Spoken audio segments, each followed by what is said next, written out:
नमस्कार। इंफ्राशक्ति अवार्ड्स के इस इवेंट में अब सबसे इम्पॉर्टेंट और सबसे इंटरेस्टिंग चर्चा हम करने जा रहे हैं union minister of road transport and highways श्रीमान नितिन गडकरी जी से। सर, आपने हमारे लिए वक्त निकाला, आपका बहुत शुक्रिया। ये हमारी एक नई पहल है इंफ्रा विजन फाउंडेशन के साथ मिलके कि ग्रास रूट प्रोजेक्ट जो चलाते हैं, बिल्कुल ज़मीन पर लोकल सॉल्यूशन जो ढूंढते हैं और इंफ्रास्ट्रक्चर बनाते हैं, उनको हम सम्मानित करें। तो उसमें कई हमने बहुत ही रोचक और विशिष्ट प्रोजेक्ट्स उसमें से निकाले हैं जिनको आज हम लोग सम्मानित कर रहे हैं। तो ये तो एक बात है, जाहिर है कि इस पर आपके थॉट बहुत हैं क्योंकि लोकल सॉल्यूशन पे आप भी बहुत ध्यान देते हैं। लेकिन शुरू करते हैं चर्चा को यहाँ से कि अब नए इनिशिएटिव देश में जिस तरह के इंफ्रास्ट्रक्चर की ज़रूरत है वो आप क्या लेने जा रहे हैं? देखिए, हमारे देश में अभी सबसे इम्पोर्टेंट समस्या हो रही है वो पोल्यूशन की है। Air pollution, water pollution and sound pollution is a big problem, और दिल्ली के लिए तो बहुत ही भयंकर है। तो पहली बात, import substitute cost effective pollution free and indigenous transport system हमको चाहिए। अब विशेष रूप से इलेक्ट्रिक बसेस है, इलेक्ट्रिक स्कूटर है, इलेक्ट्रिक कार है, अब टैक्सीज बड़े प्रमाण पर इलेक्ट्रिक की आई। जैसे पुरी साहब बता रहे थे कि इन्होंने बहुत अच्छा काम किया, मैं उनके पीछे लगा था। इन्होंने हमारे यहाँ जो इथेनॉल है, हम इसके पंप इंडियन ऑयल 300 पंप लगा रही है, और अब टोयोटो नहीं, सुजुकी, टाटा सब फ्लेक्स इंजन लेके आ रहे हैं। तो 120 रुपये लीटर का पेट्रोल भरने के बजाय 60 रुपीज़ का इथेनॉल डालकर 60% बिजली पे चलेगी और 40% इथेनॉल पर चलेगी। तो एवरेज के हिसाब से पेट्रोल का अगर प्राइस काउंट किया तो 25 रुपये लीटर आता है पेट्रोल का रेट, और पोल्यूशन नहीं है। अब बजाज और टीवीएस और हीरो, इन्होंने सबने इथेनॉल की बाइक बना ली, ऑटो रिक्शा आ गई। अब इसी प्रकार से बायोफ्यूल और अल्टरनेटिव फ्यूल में हम लोग बड़े प्रमाण पर जाए, ये पहली बात। दूसरी बात एक बहुत इंपॉर्टेंट है कि पब्लिक ट्रांसपोर्ट को हमको सस्ता करना है।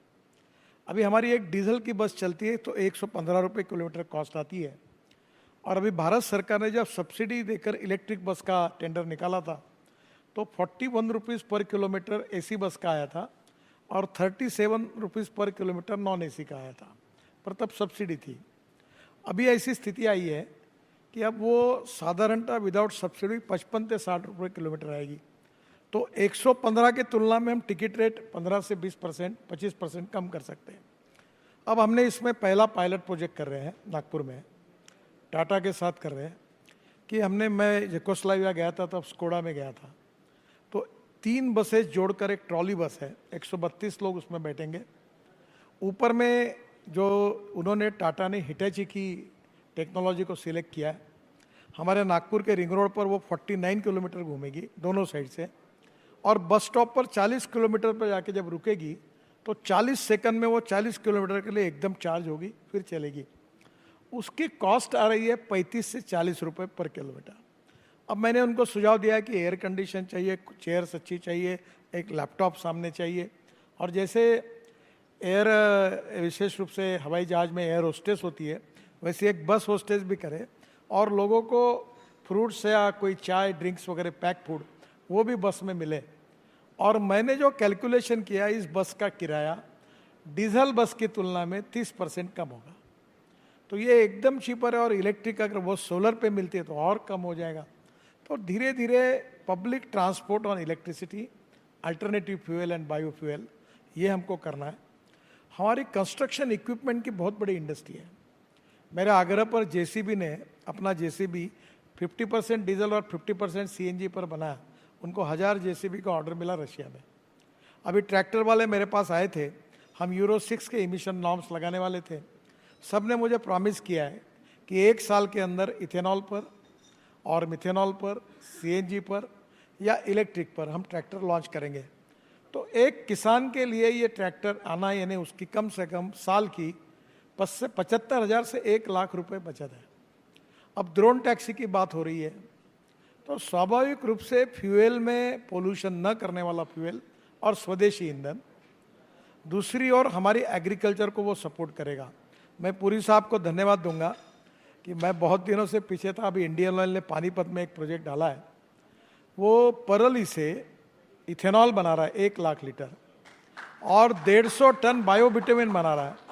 और सबसे बड़ी बात है कि प्रोजेक्ट लगभग पूरा हुआ है, वो 76,000 टन बायो एविएशन फ्यूल, हवाई ईंधन, सस्टेनेबल हवाई ईंधन बना रहा है। तो मुझे लगता है तो इससे पोल्यूशन भी कम होगा, इंपोर्ट भी कम होगा। तो what ever the best technology which available in the world, मैं अक्सर एक बात का जिक्र करता हूँ जो दोनों इससे ट्रांसपोर्ट सेक्टर से रिलेटेड है कि innovation, entrepreneurship, science, technology, research, skilled and successful practices, we name it as knowledge and conversion of knowledge into wealth is the future. तो ट्रांसपोर्ट सेक्टर में हम पूरी टेक्नोलॉजी का ट्रांसफॉर्म कर सकते हैं, अब हो रहा है। और दूसरा मेरी आइडिया ये है कि जितने ये म्यूनिसिपल वेस्ट है, अभी UR2 में और द्वारका एक्सप्रेस हाईवे में हमने 80 लाख टन ये गाजीपुर की टेकड़ी 7 मीटर नीचे लेके गए, पूरा कचरा डाला, अहमदाबाद डोलर अहमदाबाद डाला। अभी एक नया है कि गंदा पानी जो है, सीवेज वाटर, वो शुद्ध करके हम पावर जनरेशन को यूज़ करें। और मथुरा में हमने हाइब्रिड एन्युटी पे सक्सेसफुल प्रोजेक्ट किया, केवल 40% अमाउंट में इंडियन ऑयल वो पानी खरीद रही है। और दूसरा, जो कचरे को सेग्रीगेट करते, जो अभी पुरी साहब ने कहा कि कचरे से जो ऑर्गेनिक वेस्ट निकलेगी अगर वो बायोडाइजेस्टर में जाएगी तो बायोडाइजेस्टर से मीथेन निकलेगा और मीथेन से हम बायो CNG और बायो LNG भी बना सकते हैं या हम हाइड्रोजन में जा सकते हैं। अब ग्रीन हाइड्रोजन ये फ्यूचर है। मेरे पास हाइड्रोजन पे चलने वाली जो गाड़ी है साहब, और हमने उसको लॉन्च किया था, वो गाड़ी का नाम है मिराई, टोयोटो की है। तो मिराई का अर्थ है फ्यूचर। और हमारी ट्रक, हमारी बसेस, हमारी कार, हमारा फ्यूल कोयला और पेट्रोलियम के बजाय अगर हाइड्रोजन बन गया तो हमारा देश ऊर्जा को आयात करने वाला नहीं, ऊर्जा को निर्यात करने वाला देश बने। That is to be the dream. तो पोल्यूशन से फ्री, कॉस्ट इफेक्टिव यानी डीजल पेट्रोल से 30-40% सस्ता, और सबसे इंपॉर्टेंट चीज़ है कि कंज्यूमर का भी उसमें बेनिफिट है, पोल्यूशन से भी मुक्ति है, और इंपोर्ट में हमारे इकोनॉमी पर 16 लाख करोड़ का लगभग फॉसिल फ्यूल का इंपोर्ट है, उसकी बचत है। तो इसको कन्वर्ट करने का काम जोरों में हो रहा है। अब देखो, रेलवे में पहले कोयले के इंजन थे, अब रेलवे बदल गई, फिर आ गया वो डीजल इंजन। अब लगभग रेलवे ने इलेक्ट्रिफिकेशन कर दिया और वो भी सोलर पावर तैयार कर रहे हैं। मैं एक कोशिश कर रहा हूँ, वो काम अभी नहीं हुआ, वो MPBS सी प्लेन, मैंने वो प्लेन लाया था, मैं मुंबई में पानी पे उतरा, बाद में मोदी जी भी अहमदाबाद में उन्होंने उसका प्रयोग किया कि जो हवाई पट्टी पे उतरता है और पानी पे उतरता है, और 18 सीटर प्लेन की कीमत ये केवल 18 करोड़ रुपए है। अब भारत सरकार ने उसके रूट भी तैयार किए हैं।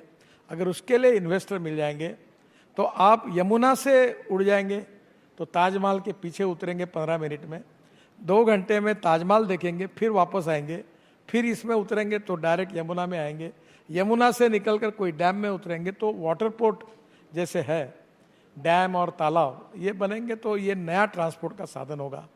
और लास्टली मैं 265 रोप वे, केबल कार और फेनिकुलर रेलवे बना रहा हूँ। ये जो उत्तराखंड में क्या होता है कि हम लोग ऐसा डीजल बस दुआ छोड़ छोड़ के ऊपर तक जाते हैं, अब उसके बजाय हम रोप वे, केबल कार सब जगह बना रहे हैं। उससे पोल्यूशन कम होगा, समय बहुत बचेगा। जहाँ 2 घंटा लगता है वहाँ 10 मिनट में जाएंगे। ऐसे 265 प्रोजेक्ट हम करें, केदारनाथ का भी उसमें है, बद्रीनाथ का भी है। इससे टूरिज्म बढ़ेगा। और अनेक जगह पर जो पहाड़ पर है, उत्तराखंड, हिमाचल, कश्मीर, अब लद्दाख, लेह में हम कोशिश कर रहे थे कि डायरेक्ट पहाड़ को लगकर एक फेनिकुलर रेलवे सिस्टम जो स्विट्जरलैंड में है, वो भी हम IIT के इंजीनियर्स ने तैयार की है। तो धीरे धीरे उस राज्य के अनुसार, आवश्यकता के अनुसार पोल्यूशन को कम करने वाली, कॉस्ट को खर्चा कम करके टिकट रेट कम होगा और इकोनॉमिकली वायबल होगा। तो ये इसको ट्रांसपोर्ट सेक्टर में जाने की कोशिश हो रही है। जी, बहुत ही महत्वपूर्ण बातें बताई। आपकी ही बात में से 3 पॉइंट निकल रहे हैं जिस पर एक एक करके चर्चा करते हैं, फिर मैं अपने कुछ और सवालों पे आऊँगा। पहला ये है कि आप सारी वो बातें बता रहे हैं जो ज़मीन पे हो रही हैं। ये नहीं है कि कॉन्सेप्ट है और हुआ नहीं है, लेकिन जो क्लाइमेट इमरजेंसी का चैलेंज है और जो क्लीन फ्यूल चाहिए और लोगों की आदत बदलना चाहिए, क्रिटिकल मास कब बनेगा? इस स्केल को बहुत ज़्यादा बड़े पैमाने पर बढ़ाने की ज़रूरत है। प्रयोग अच्छे हैं लेकिन अभी इंक्रीमेंटल है। क्रिटिकल मास के ऊपर कब जाएगा ये? देखो, अभी पंजाब, हरियाणा और देश के कुछ भागों में 300 प्रोजेक्ट ऐसे हैं, मैं उसका एसोसिएशन का अध्यक्ष हूँ, जो परली से बायो सीएनजी बना रहे हैं। 36 चालू हो गए हैं। अब क्या होगा, ट्रैक्टर को अगर किट लगाई या कार को लगाई तो होता है। नागपुर में हमारे यहाँ सीएनजी के 2 स्टेशन है, हमारे पाइपलाइन से नहीं आया सीएनजी। तो बहुत अभी मारुति कंपनी ने मुझे बताया, सुजुकी ने, कि उनका सीएनजी का गाड़ियाँ बहुत बेची जा रही क्योंकि सस्ता है। अभी मैं परसों जा रहा हूँ पूना, बजाज सीएनजी पर चलने वाली मोटरसाइकिल और स्कूटर लॉन्च कर रही है। उन्होंने कहा कि इलेक्ट्रिक पर पॉपुलर हुई, सीएनजी और इस पर हो रही, और सीएनजी किसान बनाएगा। अभी इसमें ऐसा है कि हमारा किसान एक समय अन्नदाता था, फिर को जनरेशन में जाकर किसान ऊर्जादाता बना, अब किसान ऊर्जादाता नहीं, अब बिटुमिन दाता बना। 80 लाख टन डांबर लगता है, 60 लाख टन देश की रिफाइनरी देती है, 40 लाख टन देश की रिफाइनरी देती है, और करीब 40 लाख टन इंपोर्ट होता है। तो हमारे परली से बिटुमिन तैयार हुआ है, जो अभी पानीपत में हो रहा है, फिर वो बिटुमिन दाता हो गया, और अब इसके बाद किसान हाइड्रोजन दाता बनेगा। ये जो इलेक्ट्रोलाइजर से हाइड्रोजन है, इसमें 1 किलो हाइड्रोजन के लिए 50 यूनिट पावर लगती है। अभी सोलर की भी पावर कंसिडर करेंगे तो 100 रुपये की तो 125 रुपये की पावर लगेगी। अभी रिसर्च यह चल रहा है कि biomass, by using biotechnology we increase the productivity of biomass, by using biomass for making of bio CNG, bio LNG, by methane you can make also hydrogen. और दूसरी बात है कि अभी मुंबई में इंस्टीट्यूट डॉक्टर यादव है, उन्होंने बहुत प्रयोग किए, अभी उन्होंने गोवा में वो रखा भी था। अब मेरा जो इच्छा है, होगा कि नहीं होगा मुझे मालूम नहीं, होगा ऐसा लगता है, क्योंकि मैं जो बोलता हूँ वो अभी तक हुआ है। तो $1 पर केजी अगर हाइड्रोजन आ गया तो दुनिया में स्काई इज द लिमिट। जैसे आज हम पेट्रोल, डीजल और ये फॉसिल फ्यूल जिन जिन देशों से आयात करते हो अपने रेट पर दे रहे, वैसे हमारा हाइड्रोजन तैयार होगा। केमिकल इंडस्ट्री, स्टील इंडस्ट्री, सब जगह पर, ट्रांसपोर्ट सेक्टर में, हमारी मशीनरी में हम हाइड्रोजन यूज़ करेंगे। हाइड्रोजन का एक प्रॉब्लम है, अब मेरी गाड़ी हाइड्रोजन पर है, आज मैं नहीं लेके आया, बहुत सुंदर मर्सिडीज जैसी अच्छी गाड़ी। प्रॉब्लम यह है कि हाइड्रोजन फिलिंग स्टेशंस, इसमें हमारे यहाँ क्या हुआ कि हर चीज़ अलग अलग डिपार्टमेंट में है।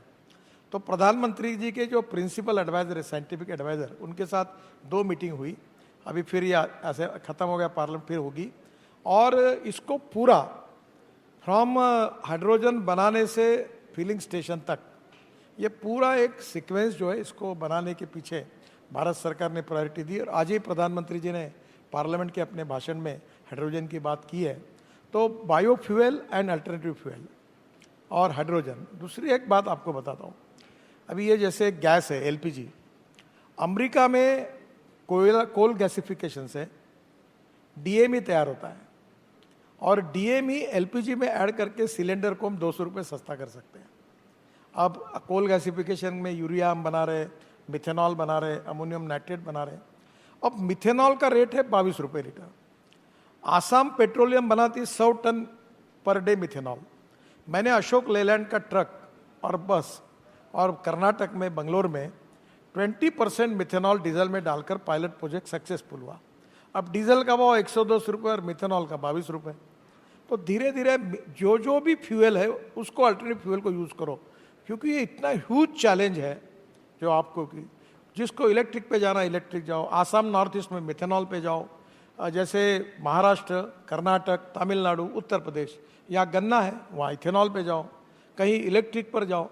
तो कहीं म्यूनिसिपल वेस्ट को सेग्रीगेट करके उससे आप ऑर्गेनिक वेस्ट से ये बनाओ। ये सब प्रयोग जब करेंगे तो भी बहुत कठिन है ये, पर जल्दी जल्दी आत्मनिर्भर भारत बनने में आवश्यकता है, और इसके तरफ तेजी से बढ़ रहा है। जी, तो जिस आत्मनिर्भर भारत और विकसित भारत का एम्बिशियस लक्ष्य सामने रखा गया है, अगले 7 से 6 साल में अब तो 143 लाख करोड़ रुपए खर्च करने की, निवेश करने की अगर योजना है, तो इनको इम्प्लीमेंट कर पाने के लिए जो कैपेसिटी चाहिए, जो प्लेयर्स चाहिए इंफ्रास्ट्रक्चर सेक्टर में, वो भारत में पर्याप्त मात्रा में हैं क्या? कैपेसिटी बिल्डिंग समस्या है। देखिए, आप तो बाकी बात छोड़ो, मैं मेरे डिपार्टमेंट में 5 साल में 50 लाख करोड़ रुपए के काम करता हूँ, और जिम्मेदारी के साथ आपको बता रहा हूँ, मेरे पास पैसे की कमी नहीं है। मेरा एक भी प्रोजेक्ट, कोई पैसे की कमी नहीं। अभी मैं हमारे इनविट मॉडल में मुंबई स्टॉक एक्सचेंज गया था, तो हमने जब हमारा बॉन्ड इशू सब्सक्राइब किया तो 7 दिन का टाइम क्लोज करने के लिए रखा था। पहले दिन 7 घंटे में हमारा 7 टाइम्स ओवर सब्सक्राइब हुआ। मैं दौड़ते हुए आया, वो बेल बजाई और मैंने इशू क्लोज किया। इस देश में अभी मैंने तय किया कि अब बड़े लोगों के पैसे से मुझे रोड नहीं बनाना। कांस्टेबल, छोटे छोटे लोग जो है उनको मैं 8.05% इंटरेस्ट ईयरली दूंगा और मंथली बैच दूंगा उनको। यहाँ रोकूंगा सर आपको। आपने एक लफ्ज़ इस्तेमाल किया है कि बड़े लोगों के पैसों की ज़रूरत नहीं है। क्या भारत की ये समस्या नहीं है कि प्राइवेट सेक्टर को जिस तरीके से इन्वेस्ट करना चाहिए? मेरा भाव को समझो, मैं केवल मेरे सेक्टर की बात करूं क्योंकि मेरा हर प्रोजेक्ट का इंटरनल रेट ऑफ रिटर्न अच्छा है। अगर मैं आज प्रोजेक्ट मोनेटाइज करूं तो 2-3 लाख करोड़ तो मुझे तुरंत मिल जाएंगे। और मेरा टोल का इनकम अभी 54,000 करोड़ है और 1-1.5 साल में अभी हम लोग 3 महीने के अंदर सैटेलाइट बेस्ड टोल सिस्टम ला रहे हैं और हमारा इनकम 1,40,000 करोड़ पर ईयर होगा। हम प्रोजेक्ट को मोनेटाइज करके हमको पैसा मिलता है और वो पैसे से हम नए प्रोजेक्ट करते हैं। तो मुझे लगता है, अभी आपको और एक बात बता दूं, मैं वाटर रिसोर्स मंत्री था। यमुना में मैंने एक प्रोजेक्ट किया था, 80 mld स्लज जो थी गंदा पानी, उसको शुद्ध करके इंडियन ऑयल को देना।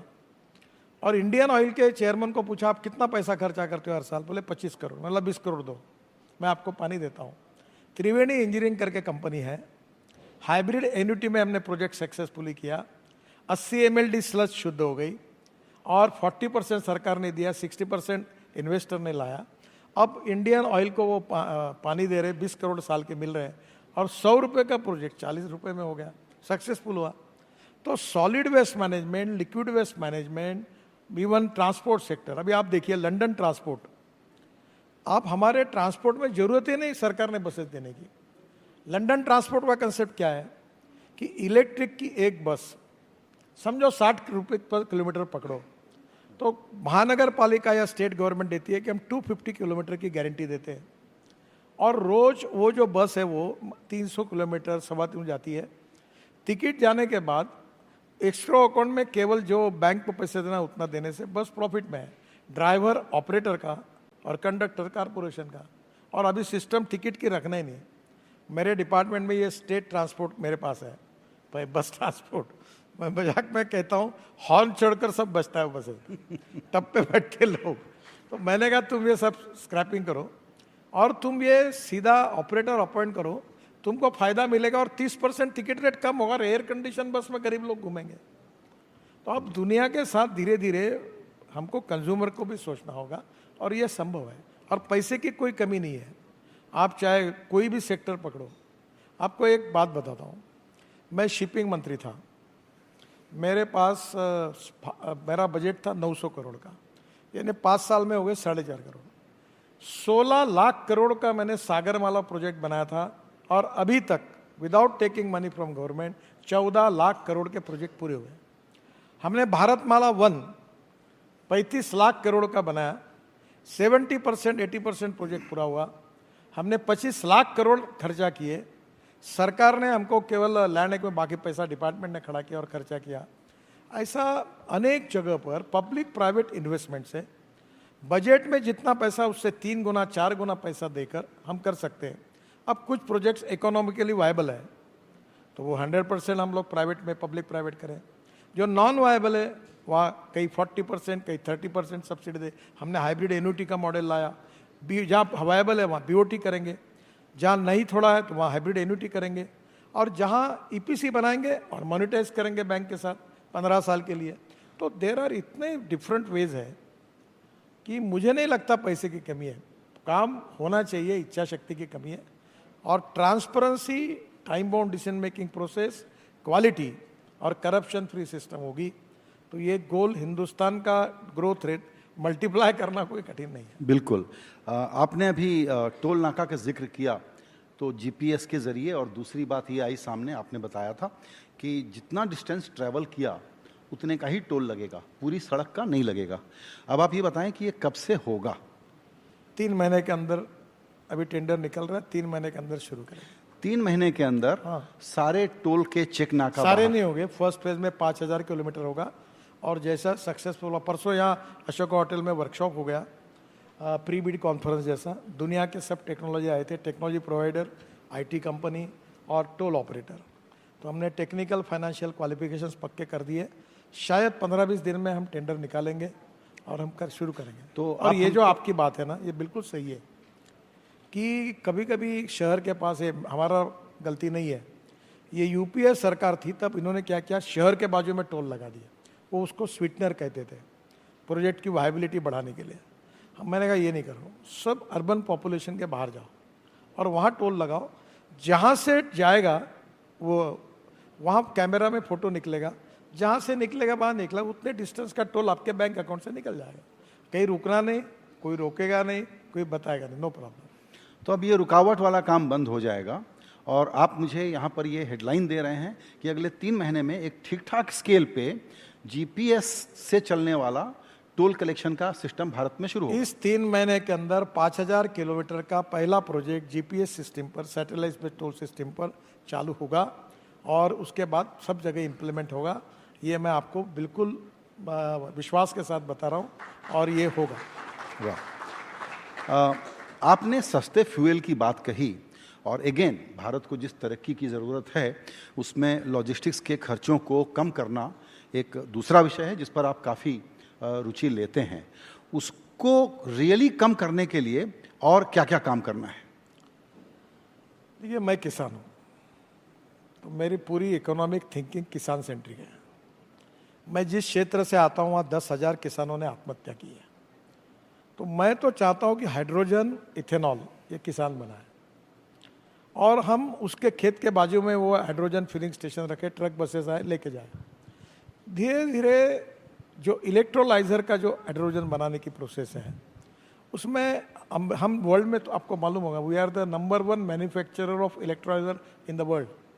प्रॉब्लम यह है कि 1 किलो हाइड्रोजन के लिए वो 50 यूनिट पावर लगती है, और 2.5 रुपये भी पकड़ा तो उसी में पैसा जाता है। तो अभी बहुत से पर्याय है। एक बात मैं आपको बताना चाहता हूँ कि हमारा देश नए स्टार्टअप, नए लोग, नई जनरेशन बड़ी कॉशियस है। अभी एक मैक्सिमम 300 किलो वजन का ड्रोन मैंने लॉन्च किया। अब मैंने उनको कहा कि तुम हिमाचल में जाओ और कश्मीर में जाओ, जो पहाड़ी पर एप्पल होता है वो ड्रोन वहाँ जाकर वो एप्पल नीचे लाएगा, और दवाई से लेकर बाकी इसेंशियल चीज़ें वो डाल के ड्रोन में ऊपर जाएगी। अब हमारी ड्रोन की जो कंपनीज है वो 300 किलो तक आई है। आज जिस दिन हमारी कंपनी 650 किलो का ड्रोन बनेगी, उस दिन तो लोग ही हवा में उड़कर इधर से उधर जाएंगे, एयरपोर्ट पे जाएंगे। मैंने चेन्नई के एक हॉस्पिटल में, ये जो लंग्स होती है, ये एयरपोर्ट में आने के बाद ड्रोन में रखकर हॉस्पिटल में जाती है। तो ये अभी चालू हुआ है। तो धीरे धीरे टेक्नोलॉजी का उपयोग करके हम कॉस्ट भी कम कर सकते हैं, नए रोजगार भी निर्माण कर सकते हैं, इकोनॉमिक ग्रोथ रेट को बढ़ा सकते हैं, पोल्यूशन को हटा सकते हैं, और ये विन विन सिचुएशन में बहुत फायदे का। और हमारा इंपोर्ट, आप कुछ भी कहो, मैं दिल्ली में आता हूँ, 3 दिन रहता हूँ तो इन्फेक्शन लेके जाता हूँ। दिल्ली में कितना एयर पोल्यूशन है, और इसलिए मुझे लगता है कि ethics, economy, ecology and environment, हमें वाटर पोल्यूशन, एयर पोल्यूशन को प्रायोरिटी से ख़त्म करना चाहिए, नहीं तो हमारा हेल्थ बहुत लाइफ कम हो सकता है। बिल्कुल सर, मेरे प्रोड्यूसर मुझे रैप अप करने के लिए कह रहे हैं, लेकिन तब भी कम से कम 2 सवाल मैं आपसे और पूछना चाहता हूँ। एक है कि अब जो एक्सट्रीम वेदर हो गया है उसमें क्लाइमेट रिजिलियंट इंफ्रास्ट्रक्चर बनाना भारत के लिए एक नई चुनौती के रूप में सामने आया है, और ये अनुभव बताता है कि हमारे प्रोजेक्ट उतने लंबी उम्र वाले, उतने टिकाऊ नहीं हो पा रहे हैं, और ये चैलेंज अब इमीडिएट है। इसको कैसे एड्रेस कर रही है आपकी सरकार? देखो, पहली बात तो ऐसी है कि मैं तो पूरा ग्रीन रिवोल्यूशन इंफ्रास्ट्रक्चर में करना चाहता हूँ। 50 प्रोजेक्ट हमने, जो बाम्बू है उसके क्रैश बैरियर सक्सेसफुली बने, और इंदौर के हमारे इंस्टीट्यूट ने सर्टिफाई किया। फिर हम प्लांटेशन बड़े प्रमाण पर कर रहे हैं। हमने 76,000 पेड़ को ट्रांसप्लांट किया है, और 3 करोड़ 78 लाख लगाए। मुझे आपको बताऊंगा, पैठन करके औरंगाबाद के पास है, एक सयाजी शिंदे करके साउथ फिल्मों में विलन का काम करते हैं, वो ट्रांसप्लांटेशन का, मैंने उनको काम उनकी सलाह से किया। 100 साल पुराने बड़ के पेड़ को हमने ट्रांसप्लांट सक्सेसफुली किया। फिर रबर जो टायर है, ये जो circulation economy is very important रोजगार निर्माण के लिए और इंपोर्ट कम करने, तो रबर को और वेस्ट प्लास्टिक को हम लोग बिटुमेन में डालना चाहते हैं, तो हमारा इंपोर्ट कम होगा, क्वालिटी सुधरेगी। हमारे यहाँ भी सबसे इम्पोर्टेंट चीज़ है, कल मुंबई आईआईटी में एक सेमिनार है और हमारे सब लोगों को भेजा है। हमारा प्रॉब्लम ये है कि जहाँ बरसात आती है वहाँ डांबर के रोड उखड़ जाते हैं, तो एक नई टेक्नोलॉजी है 6 इंच 8 इंच वाइट टॉपिंग की। मैं अपने कॉन्स्टिट्यूंसी में पूरे कंक्रीट रोड है, गड्ढे नहीं दिखते आपको। तो अभी मैंने सीरियसली आज ही सेक्रेटरी और चेयरमैन को कहा कि हम लोग अभी जो बिटुमेन रोड का बेस अच्छा है, वहाँ कॉन्क्रीटिंग 6 और 8 इंच का ये कॉन्क्रीटिंग सरफेसिंग करेंगे, वाइट टॉपिंग, और उसके ऊपर बिटुमेन सरफेसिंग करके रोड की क्वालिटी अच्छी रखने वाली योजना तैयार करेंगे। क्योंकि मैं इस मत पर आया हूँ कि बिटुमेन के रोड बनाने से वो टिकते नहीं है, बरसात में जाते हैं। मेरा प्रॉब्लम क्या हुआ, जिस दिन मैं बोलता हूँ ये सीमेंट वाले जिन पे मेरा गुस्सा है, ये कार्टेल बनाकर रेट बढ़ा देते हैं। अब मैं सीमेंट रोड जब बनाने की बात करता हूँ तो सीमेंट का रेट बढ़ता है। तो मैंने फिर वो पहले मैं पूरे सीमेंट रोड बना रहा था, फिर मैंने बिटुमेन शुरू किया। तो ये प्रॉब्लम यही है कि सीमेंट वाले प्रोडक्शन बढ़ाए, प्रॉफिट कमाए, पर कम प्रोडक्शन करके वो रेट ज़्यादा रखे या ना करें। तो मुझे लगता है आने वाले समय में कंक्रीट रोड के बिना कोई पर्याय नहीं है। जी, एक समस्या जिसका आपने अभी थोड़ा सा जिक्र किया, लेकिन मैं उस पर फिर से आना चाहता था, वो ये कि जो आपकी नई योजनाएं हैं, हमको थोड़ा अंदाज है कि बहुत ही एम्बिशियस हैं, उसमें कौन कौन से सेक्टर इंफ्रास्ट्रक्चर में प्रायोरिटी एरियाज होंगे जिसमें आपको लगता है कि आप लोग इन्वेस्टर्स को पहले इनवाइट करना चाहेंगे, जल्दी एग्जीक्यूट कराना चाहेंगे? सर ऐसा है कि हमारी तो गोल्ड माइन है, हमारे यहाँ इन्वेस्टर की लाइन लगी हुई है। सब जगह प्रॉब्लम कहाँ था मैं आपको बताता हूँ। ये कैनेडियन और ये पूरे लोग आते हैं मेरे पास, मैं उनको चाय वगैरह पिला के पहला प्रश्न पूछता हूँ कि आप मुझे रुपीज़ में फाइनेंस करने के लिए तैयार है क्या? वो हाँ बोलते तो मतलब आगे की चर्चा करूँ, नहीं तो छोड़ दो। क्या है रुपीज़ डॉलर फ्लक्चुएशन, एन इतना स्ट्रांग है कि 0% में भी लिया तो भी डर लगता है। बहुत स्ट्रांग करेंसी है, डॉलर में भी वही है। तो कहीं ना कहीं जब तक ये डॉलर और फॉरेन करेंसी का हेजिंग करके ये नहीं होगा, ये प्रॉब्लम है। दूसरी बात, अभी हमारे यहाँ 100 करोड़ की बैंक गारंटी चाहिए, तो बैंक बोलती है 100 करोड़ डिपॉजिट दो कॉन्ट्रैक्टर को। तो अभी इंश्योरेंस बॉन्ड के पीछे लगे हैं, परफॉर्मेंस गारंटी और बाकी सबके लिए अभी हमने चालू किया है और अब इंश्योरेंस बॉन्ड स्वीकारना शुरू किया है।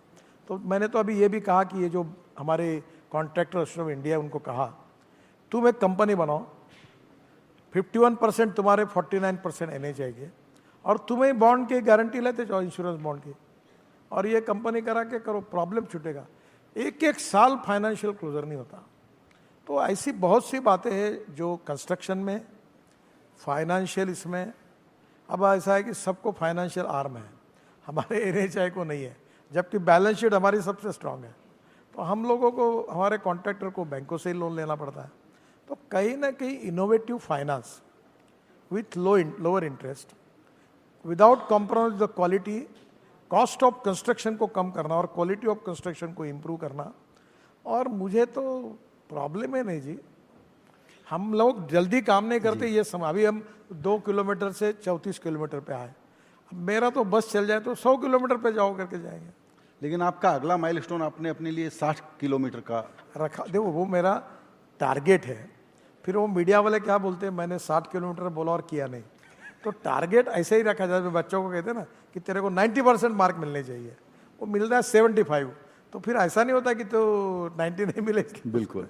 सर, अभी जब आपसे यहाँ इंटरव्यू पर आने के पहले चर्चा हो रही थी तो आपकी बात से लगा कि बहुत सारा काम हो रहा है और आपसे तो घंटों बातचीत की जा सकती है इस विषय पे, लेकिन इंफ्रास्ट्रक्चर पर जिस प्रकार के पब्लिक एजुकेशन की ज़रूरत है उसमें आपकी इजाज़त लेते हुए मैं एक ऐलान कर दूं क्या, वो ये कि अब हर महीने आप एनडीटीवी के प्लेटफॉर्म पर इंफ्रास्ट्रक्चर से जुड़े हुए विषय पर जो तरह तरह के इनिशिएटिव्स हो रहे हैं उसको शोकेस करेंगे, बात करेंगे, और कार्यक्रम का नाम होगा गडकरी अनप्लग्ड। मैं आपको अच्छी ये तो करिए, और ये प्रोजेक्ट्स को पब्लिक सपोर्ट आ ये जो गया है। रेड सिग्नल दिखाने वाली कौन कौन सी एजेंसी है उनका नाम भी प्रकाशित करते जाइए।